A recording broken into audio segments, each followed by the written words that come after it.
Hello and welcome to She the People. Today we are here for our online safety summit. Our She the People's online safety summit is a collective conversation on current issues that can help us understand our ever-changing digital environment. Women are vulnerable to online security breaches, fake news, gendered abuse, trolling and harassment online. Whether it's a troll or a eve teaser, online or offline, women remain easy targets. So here we are today talking about how being body fearless on social media um, is in today's day and time. Does being body fearless come at a price? Our panel is titled Being Body Fearless on Social Media. Does it come at a price? So we have with us Akshaya Nivanthan, who is a plus size model, anchor, MC, motivational speaker, and a finalist of Queen of Madras. We also have with us Anvesha Chakraborty, who is Miss Plus Size India 2019, a content creator and a social media expert. We have with us Dr. Ira Datta, who is an award-winning consultant for psychiatrist and TEDx speaker and a mental health ninja. So I welcome you all to She the People's Online Safety Summit. And I'll probably go to Akshaya first and ask you about your journey from being, I've read this online. You were fat shamed by a school teacher. You Mhm. mentioned this in an interview. From Yes. there, to walking the ramp. Tell us a bit about your journey as a model influencer. Sure. Our childhood memories are something that we carry till the end of our life, and that has been a little miserable. So, what happened is in my childhood days, I was a little healthy child, running around, people calling me cheese balls, potato, and all these things. See, at the time, as a child, since we love that food, when people acknowledge us with that food, we think that, it's something very cute and probably we are loved. But later on, when I was mature and when we try to recollect, is when I always had a Hindi teacher of mine who keeps asking me constantly whenever I enter into the classroom, "Aap kyun itna moti hai?" or all these things. And I didn't feel so bad at first, but later on, when I started growing after my seventh standard and all, no, it hit me really hard.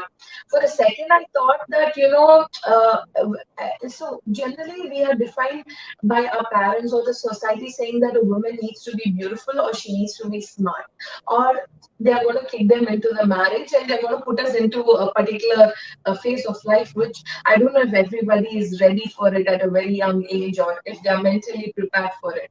So that's what happened. And after I finished my 12th, I then only realized that I should have gone back to my school. I should have complained in my ninth or eighth when I knew that it was actually making me feel bad about myself. But I was very scared because I was not an outstanding student. I used to fail at times, and even in 12th standard, I failed in maths. So I had 2 years of time in my boards to clear all that paper, and that's when slowly I was revolving and you know getting things sorted. Sorry, slowly I was revolving sorry slowly I was revolving and getting things sorted at that time, and that's when I decided that I'm not gonna let anybody tell me how should I look. And I don't think in this generation people do care a lot about their looks, but it's not that looks alone gives you whatever you have to achieve. For example, a talent. I never knew what was even plus size modeling back then, what's body positivity, like how we all say right now we should stop bullying. We teach our kids, we teach everybody around us, do not speak like that, do not speak like this.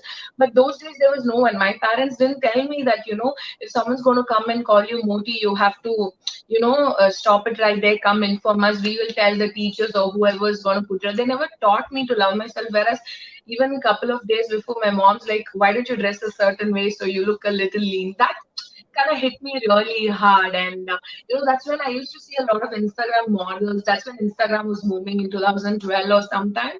And I decided to go neat and start working on myself and start coming out. The main reason why I wanted to bring in the category plus size model in South is because there's not a lot. much of recognition over here, and there are very beautiful girls all around South. And I really want the fashion industry to expand. More than anything, it doesn't matter if you're tall, fat, dark, slim. We are not something that we can choose to be from the time we are born. We are born in a certain way, the color, the height. We can't just go to a doctor, get our color altered. Or it is happening, but I don't think that is necessary for anyone to undergo so much pain unless and until they want to choose it by themselves. But at times, even after doing that, people are not still happy about themselves.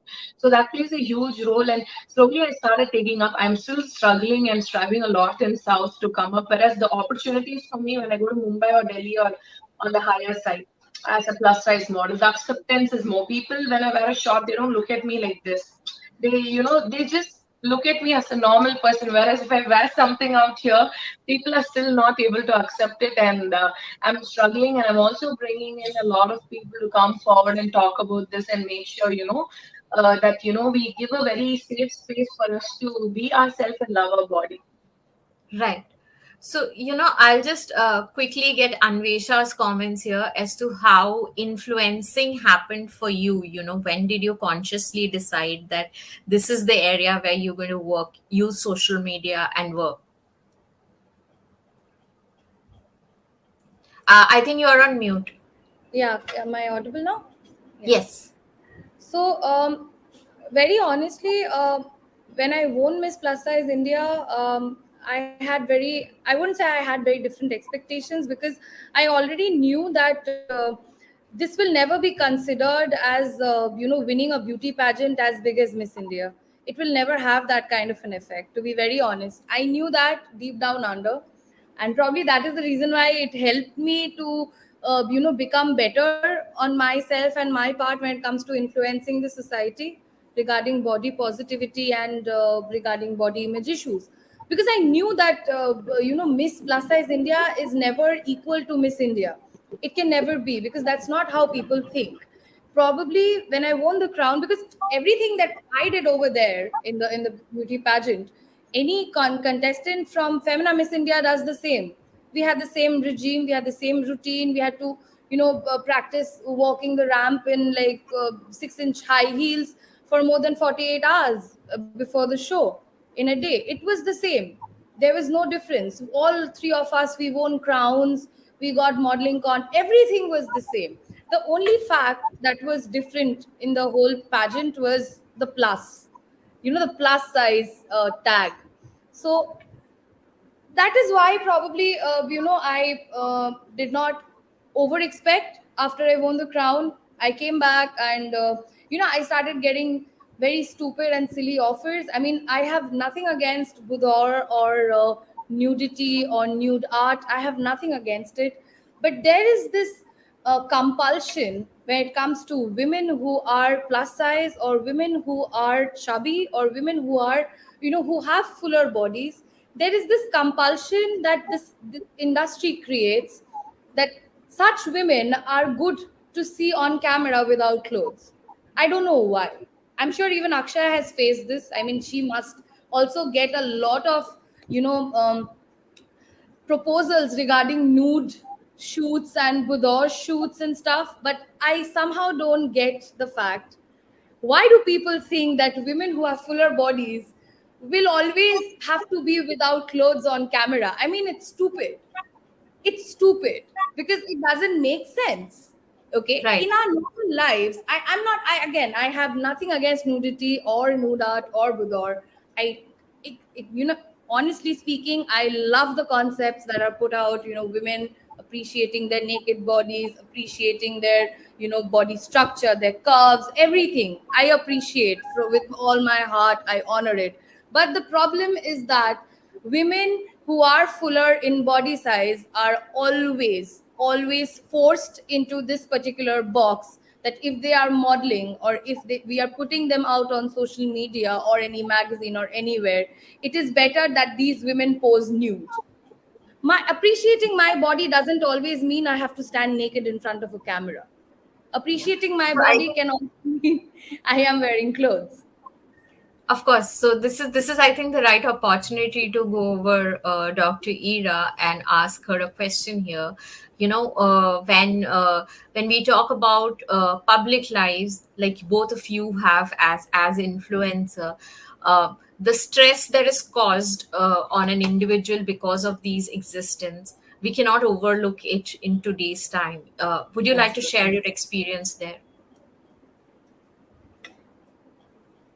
in terms So of the people on, you are working with? I Would you like understand. to talk about it? I understand. So honestly speaking, social media has become the best and the worst thing that we wake up to and we sleep off to, right? You wake up thinking, okay, what am I going to look at? And you also sleep off thinking, my God, what did I even see? Right?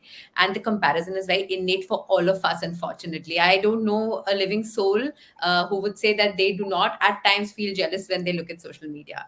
Speaking of bodies and speaking of all bodies, I strongly think that I'm happy that today we do not use just the term body positivity, but we're also trying to neutralize the conversation around it. We're hyping it too much, right? Talking about body and creating a big fuss around it.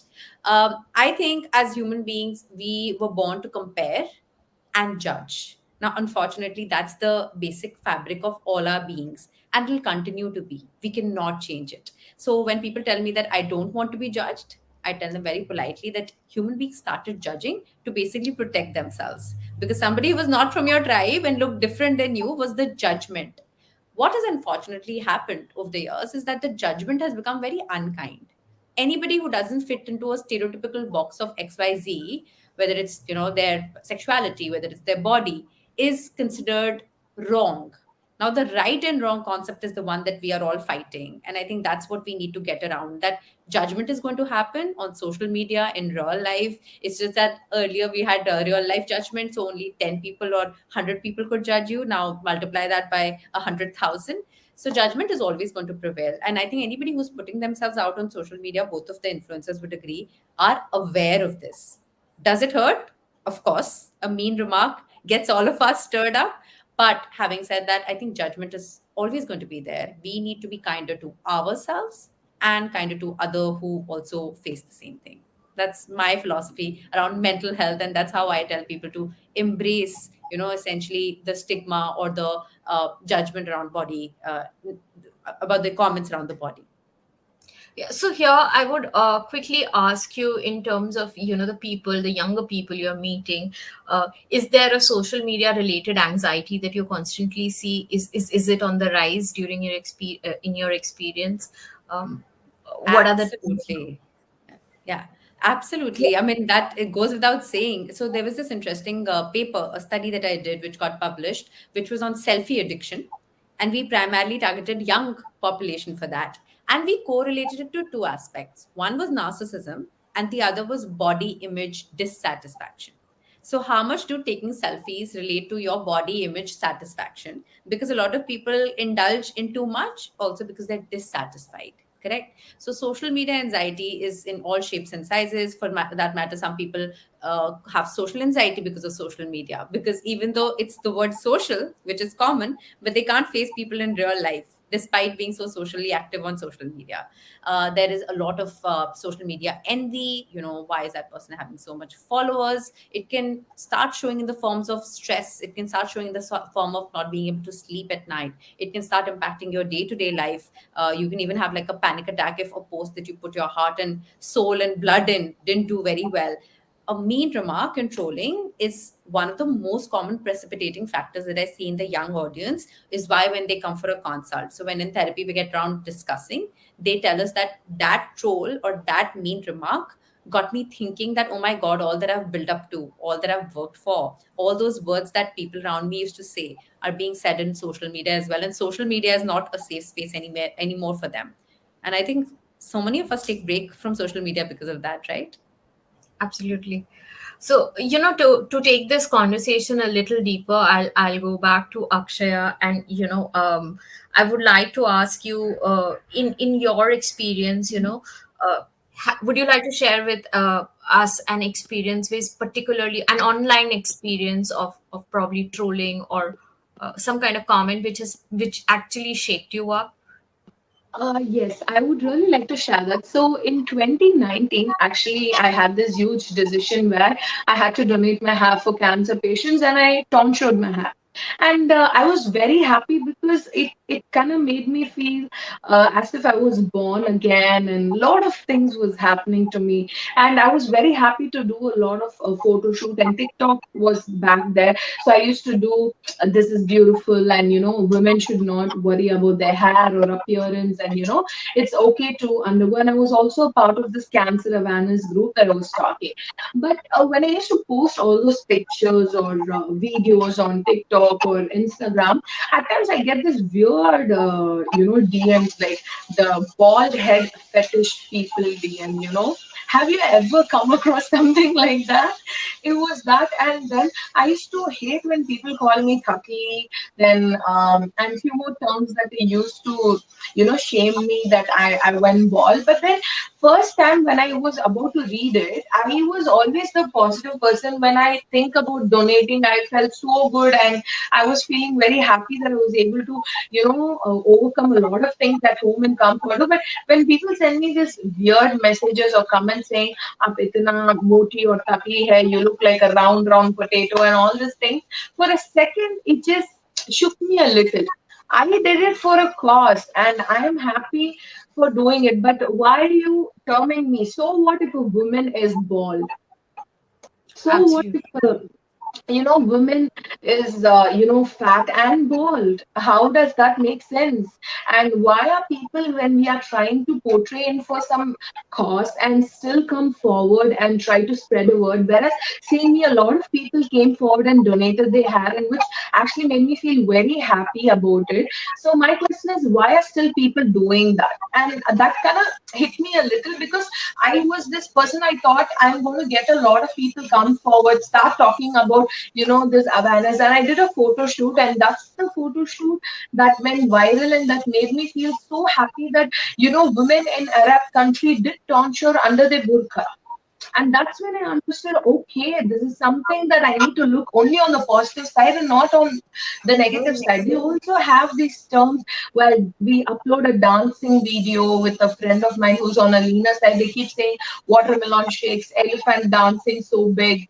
We have trolls as such. But the very first time, it did play a very important role in my mind, and it did impact me. But later on, when I thought about it, when I go check on their profiles or anything in general, they are not those people who are actually active.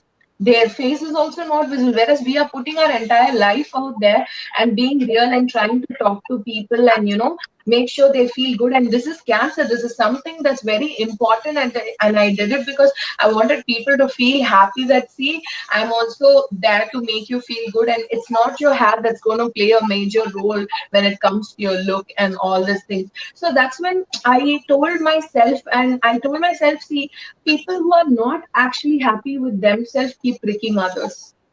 People are never happy at times. They just don't care. And some models of mine who I've worked with, who are on a medium size or a petite size, they are not confident at all. Whereas when they see me in bikini flaunting or taking a picture, they couldn't tolerate. And I came to know this through another model who came and said, see, I can't handle you being so confident about yourself. So that's why we were so bully. But I'm sorry, we are not supposed to do that. But that took a huge toll on me. I'm like, I didn't know why were they even, trying to be rude to me. I was confused because I've always been nice to them and sweet, and we are all working together as a team, and everyone's paid.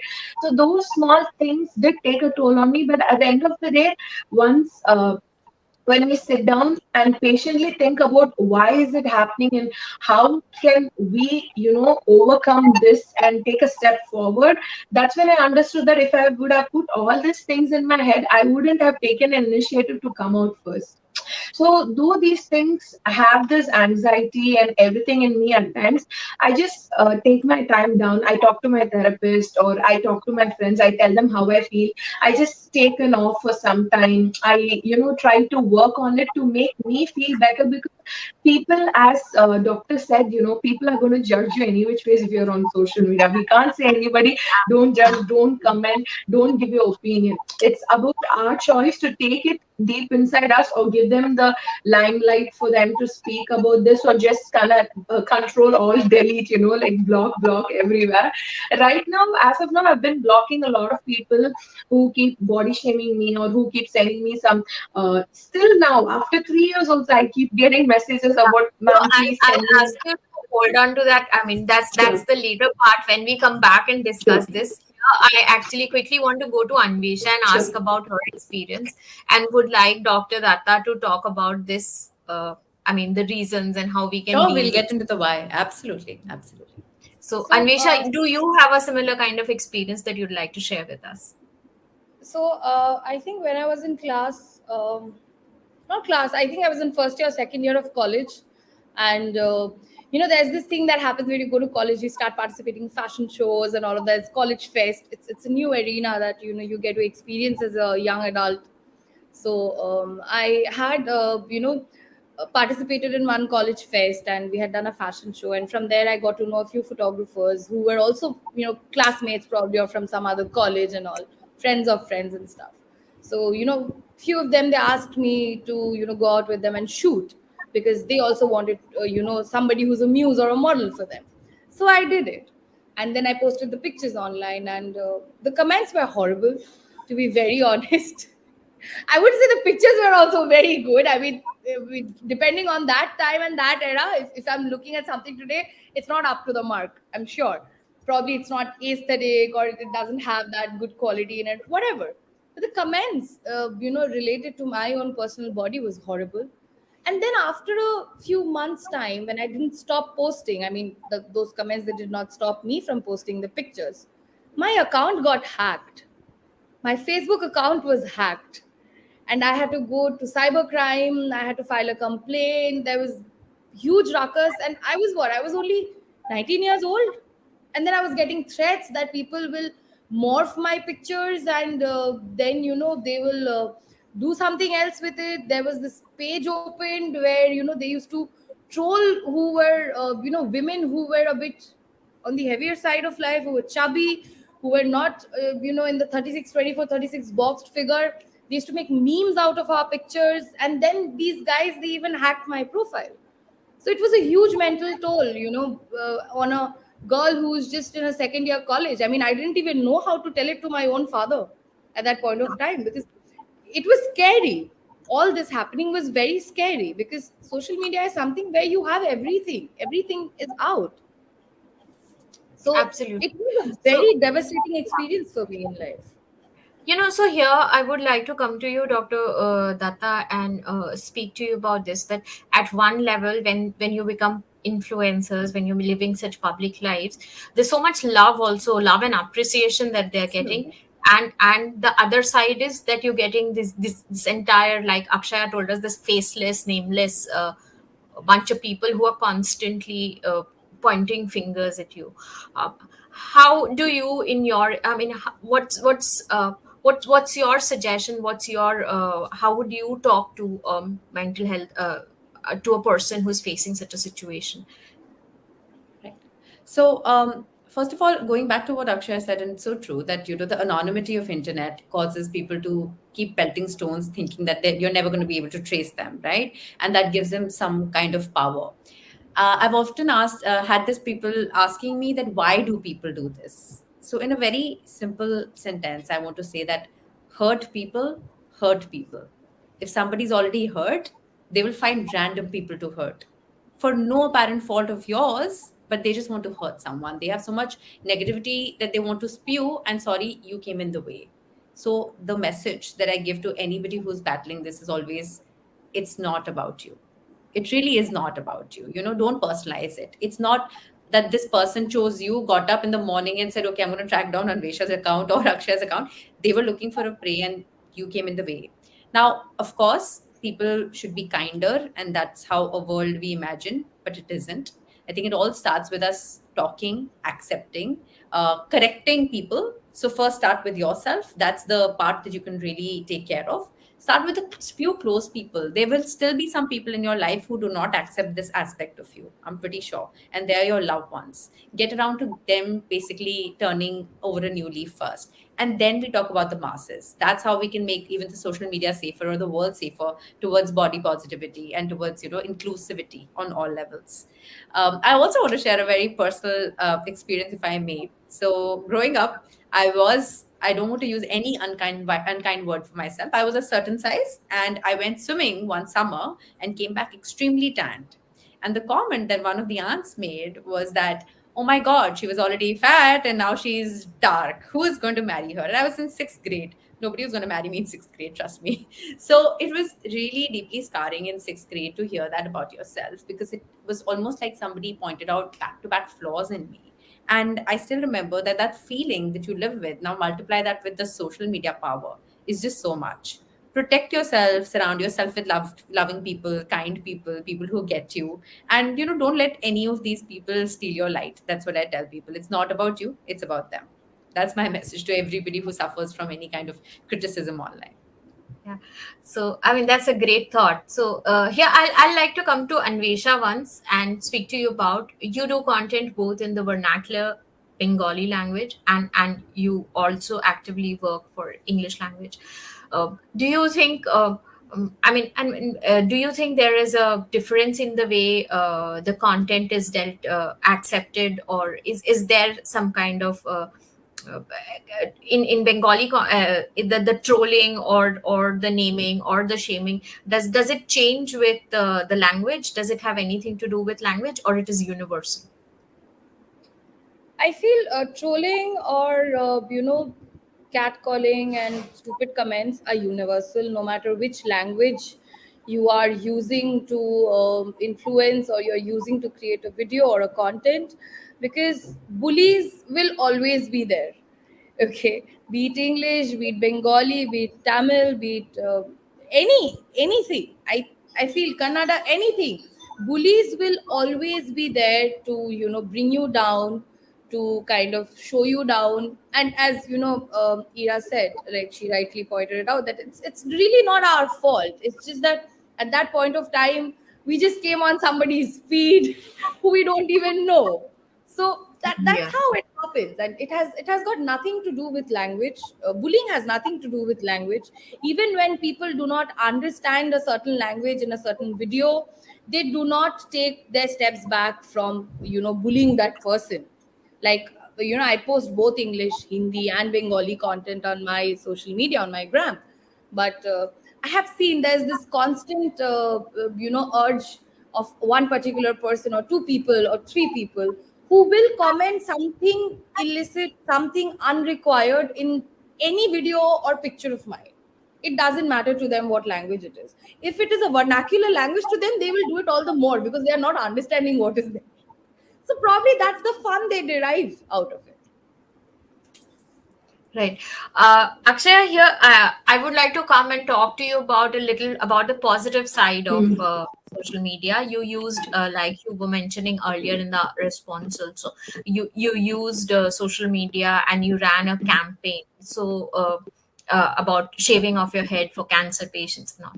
So are we using social media activism enough? What would you say? How can we more use social media more positively? Actually, when I started about with this campaign is when I was able to understand that the more positive comments were on the higher side, and I did get some negative comments, and some comments did take a toll on me. But it was actually very good for me. If I would have done something like that and just told my relatives, or if I would have just uploaded it on my WhatsApp, I don't think I would have got a reach worldwide where people in the Arab countries, they don't even cut their hair. And I got a lot of messages from a lot of women. They never remove their burqa and take a picture and send to an unknown person, but they did. That's when I was able to understand that social media is actually a very big platform if we know to handle in a right way. way. A right way is not something that when we start our Instagram, we wouldn't know exactly how to handle. But as ma'am said, once you get into this, you are going to be judged. But how far you're going to let them, come and occupy the space and take it forward? If you're going to completely look into a space where you're just trying to spread out positivity and you're trying to just grow things and do your awareness, I don't think the other things are going to be focused much. Because when I got these messages, I was taken back a little. But when I did a photo shoot and I uploaded for this campaign, I got messages all over the world and it was reaching. I don't know if I did my own PR, if I would reach to that extent. So Instagram or any social platform, including Facebook and YouTube, did get me a very good recognition with Forbes, Scoop, Whoop, and few more top magazines and everything all over. So I think it plays a very important role, and any information through social media has a very, very, very strong impact on anyone. Let it be the negative side of it as well as the positive side of it. Yeah. So, I'll quickly take closing comments for all of you on this discussion. I come over to you, Dr. Ira, and how would you say that when somebody is facing social issues which are arising from social media, because our current discussion is on online, uh, how what are the first things they should tell themselves that would help them um, keep themselves more calm? So I think awareness is very important. Most of us are not even aware of these issues existing. Once you're aware, acceptance is the next big step, because we all love to live in denial. On the other side of denial is comfort, right? Oh, this is not happening, or this is not affecting me, or yes, I have been trolled for my body size, but no, it doesn't affect me. Having said that, also is something of a denial, because yes, it affects us. Once you can acknowledge and accept, it's okay to share with your loved ones, and they are your safe space. It's also important to work on building community with other like-minded people doing the same cause, like the both of you are on a similar passionate path, finding other people with the same passionate path. Shutting down the trolls is definitely our job. I don't think we can be passive anymore, where we can let these people be. It's okay to report them, it's okay to file a complaint. I empower young girls whose pictures are being misused. I say, please tell your parents, we'll get around to telling your parents, but you have to take this on. So I think with social media, we've opened up our doors and anybody can walk in and walk out. So we have to be a little more cautious. Us women also need to stick together. I think women who troll women are people who I think that, oh my God, what has this person been through that she's trolling another woman for her size? So us women really need to stick together for sure and make this internet and even the world a better place, I think. Yeah, that's a great thought. Anvesha, from you, I would like to ask, there's so much time that you spend online as part of your work, etc. So how do you detox? How do you, what is your regime to keep yourself sane, so to say, sane? You need to unmute. Yeah, so to keep myself sane, I take a day off social medias. Mostly it is Sunday or Saturday. I don't post anything. I don't even go online or scroll unless and until it is very necessary or work calls. I don't. I just keep myself off social media. And there's this compulsion that even, Ida was talking about, that there's anxiety that happens, when a post doesn't do well or you don't post, somebody is gaining followers. I suffered from it myself. Like there were times when I was losing followers and my profile was not getting the right reach that I wanted, and because the algorithm keeps changing on social media, and it's normal. But to accept this is difficult. So now I have decided that to keep myself sane, I will take one day off social media completely. I will not scroll, not do anything. If required, I'll watch Netflix all day. I'll play with my dog. I'll play with my cat. I'll fight with my husband if required, but I will not scroll social media that day. And I will post when I feel like posting, not when the audience wants me to post or when my profile needs me to post. I will post when I feel like posting, because social media is a choice. It is a part of our life, it is not our life. Okay. Akshaya, I'll come to you and take your closing comments on this. That as influencers, as people who, as public people, how can you guys use your space to make the internet little more safer for women? So when I got all these things, when I knew later on when I jumped into social media as well, I'm going to be judged, I just started writing a few simple affirmations for myself, which I practice daily because at times, as Anvisha said, it does really, when brands collaborate with us, they want us to have a good reach and they're paying us for our reach and everything. When things doesn't go, it really upsets us the entire day. But as I choose to work on my affirmations and tell myself that every day your work is going to be different and it's okay to fall down, because when you fall down is when you start raising again. Without making mistakes, if you're going to race to a bar, at times we will forget to learn what is getting updated in our day to day life, because we would have a mindset, okay, I've reached to this level and I should stop learning. It automatically comes for anybody. But as Anusha said, we need to post the time where we feel like posting than what Instagram says, follow the trend, follow the audience, follow everything. It's like a mini Big Boss house, but for a lifelong, I would say, with a little bit of task. So I've just decided to make it safe, as doctor told also, a woman trolling another woman should actually stop.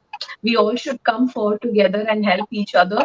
Though if certain things are not working with each other, I think staying calm and working on ourselves would be a very good platform. And your affirmations really play a huge role on your mental health and on social media also. So I've also spoken about that. So I think that is the one small thing I wanted to tell people, that you're going to live for yourself and not let anyone's opinion or judgments take a toll over you, but just hear it and let loose off in the other ear. Yeah. Yeah. Thank you, all the three of you, Dr. Ira, Akshaya, and Anvisha, for adding so much depth and so many facets to this discussion.